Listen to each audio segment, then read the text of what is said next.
Had lunch at the house and then came. The locals looked happy enough. The tourists looked tired and grumpy. Family at a table staring at their phones. Dad's got a belly fretting about home loans. Mom looks at the check, winces and moans. Kids being bratty, they got holes in their jeans. They've not even touched their braised string beans. They're disconnected on their own planets. I sat at my table without a plan, in no particular mood. I was the invisible man. In no particular mood, I was the invisible man. If I lived to be 60, then I made it to the fourth quarter. If I lived past 80, then I'm living on borrowed time. At the age I am now, the lights could go out anytime. At my age, the black lights could come anytime.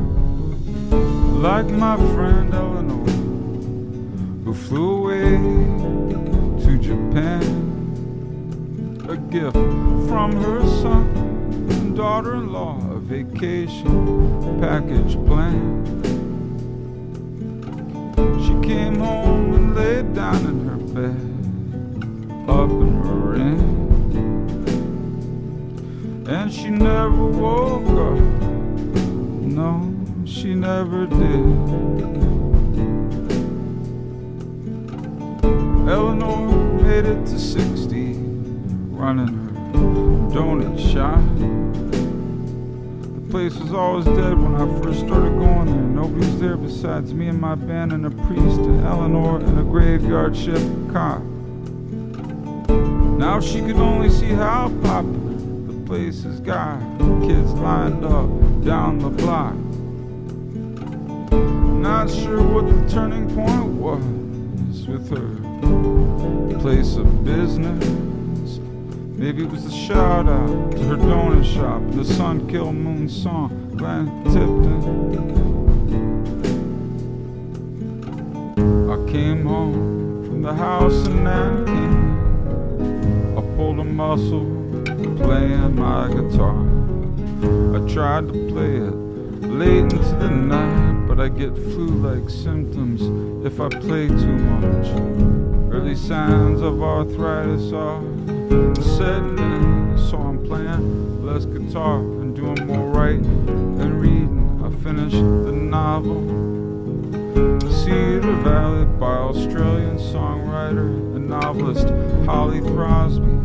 The last chapter, it had me in tears. Don't want to spoil the end, but when the cows go running off, I was reminded of being at my old relative's farmhouse porch in the lightning and the rainstorms.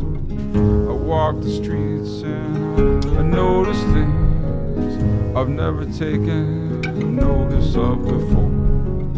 Big white blossoming flowers on the magnolia trees, the lavender fading as the summer moves along.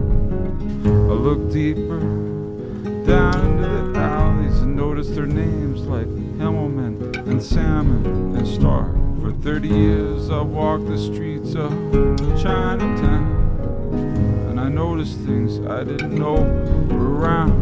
Strange fruit, one-stringed instruments that old guys play. Black guys on Pacific Street at 1 o'clock in the morning. The payphone in the corner at Brandy Hole. It's a Tupac mural on Jack Kerouac Alley. Back to books if you want a good small-town mystery. I highly recommend Holly Throsby's Cedar Valley. Where is the song leading? Where does any song lead? Last week I saw a band on TV. The singer sounded just like Geddy Lee. The chorus went, yeah, yeah, yeah, yeah, yeah, yeah, yeah, yeah, yeah. Where did the band song lead? Besides reminding me of Geddy Lee. And last night, as I was getting ready for bed, again. I turn on the TV. Massive shooting in Gilroy at a garlic festival. 13 injured and 3 died. The shooter turned the gun on himself just after his shooting spree. I asked the barista, did you hear about the Gilroy shooting? He said, where's Gilroy? I asked some other people in the cafe if they'd heard about the shooting, and they said, which one? I asked another barista further down the street, did you hear about Gilroy? She said, no, I'm new. Does he work here? I said, no, it's the location of a festival. She said, a yoga festival? I said, no, it was a garlic festival. There may have been yoga, I don't know. She was so upbeat, and I didn't want to interrupt her glee. Full attitude with the words mass shooting.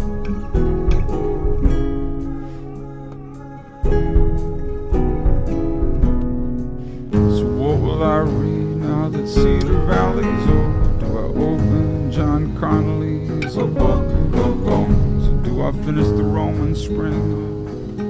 Mrs. Stone, I should probably finish this book about the middle-aged widow and a young Italian gigolo, Paolo, before moving on to the mammoth-sized A Book of Bones. Yesterday, on the way to a festival called Calico, a friend said, did you hear about the shooting in El Paso? I said, no, I didn't. The other friend said, I did. I heard about it, and because of it, I almost didn't go to this music festival we're going to.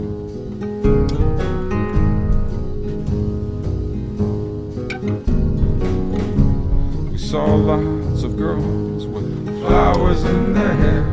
The guys all looked fresh from Swan Ranch. I was there to see an artist named Sashiko.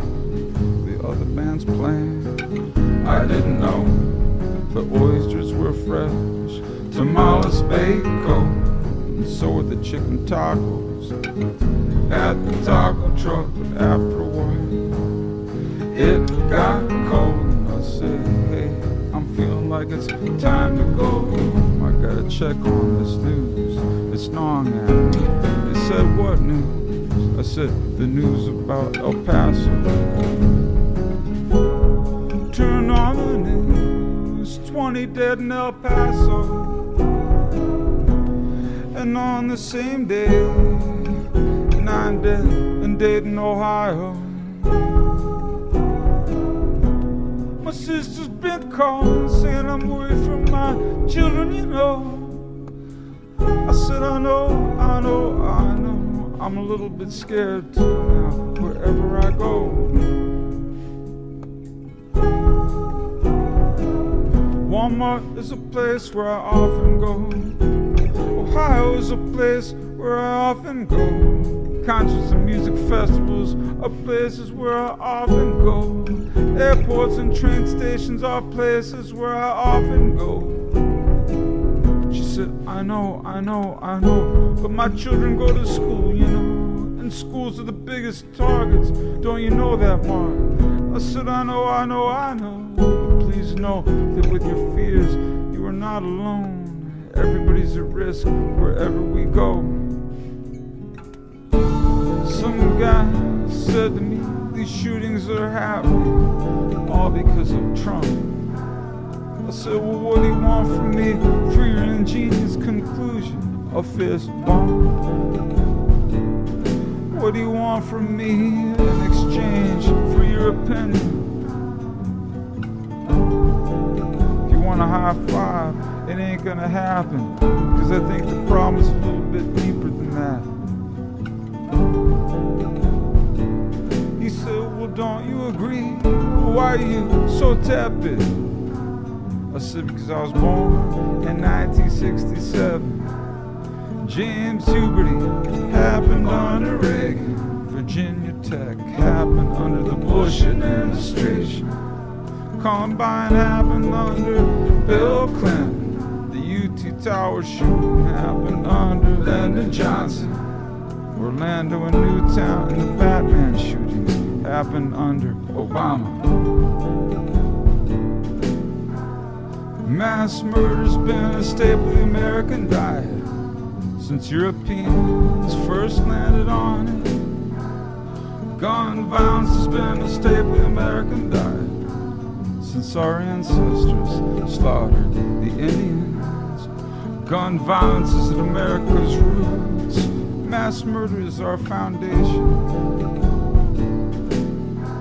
And when they got done mass killing the Indians, they kidnapped and enslaved and mass murdered Africans. I know what you're thinking. Why are you giving me this history lesson? I said, if you want to blame mass murder on a single president, well, to me that's your own thinking. If you think mass murder is a new trend, then maybe try a sip of that Kool-Aid that the Jim Jones cult was drinking.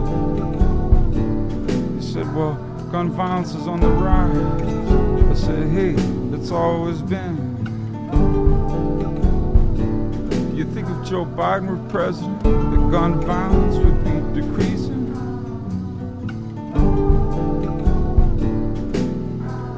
You asked me, who's Jim Jones anyhow? I said, well, he was around during Jimmy Carter. He looked at me inquisitively, and I said he was a president once, and his daddy was a peanut farmer. I said, I'm not trying to have a pissing match with you over which one of us is smarter. I said, I'm just saying we're on the same page, for I'm also anti-guns and anti-Trump, and I also want peace. And having a conversation about it is a step in the right direction, and that's what we're doing.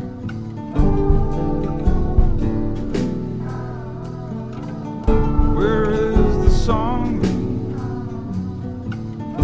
Where does the song lead?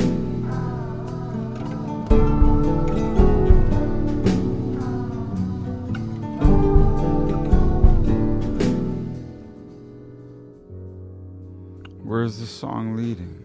Where does any song lead? Remember when Judas Priest almost went to prison because two kids committed suicide while listening to one of their albums? Their lyrics said, do it, or it's time to die, or something like that. I can't remember, but I just thought of that for some reason. It's warm tonight. Fuck, it's warm.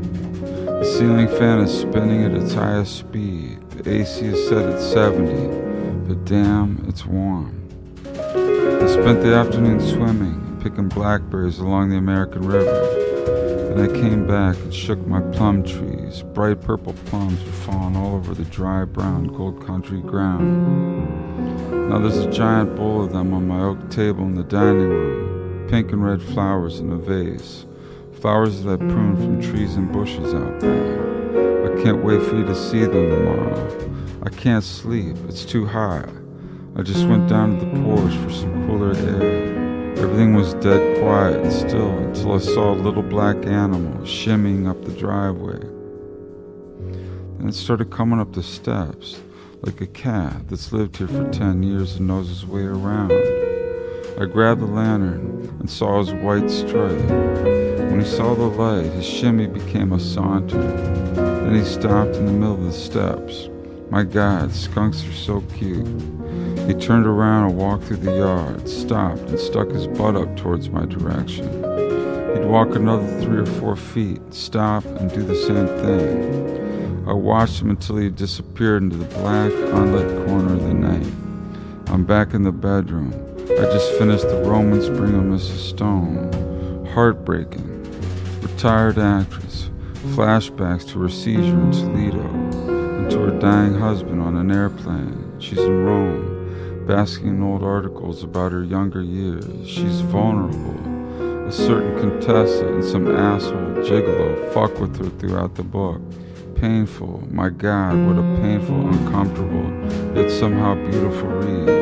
The life's journey of Mrs. Stone, from when she was just 10 years old. A lot about what Tennessee Williams refers to as the drift. That's what I'm going to do now. Drift. I'm going to drift off to sleep. A lot happened over the weekend. The chorus to one of Sashiko Kanubu's songs is playing in my head. The one she played at the Calico Festival.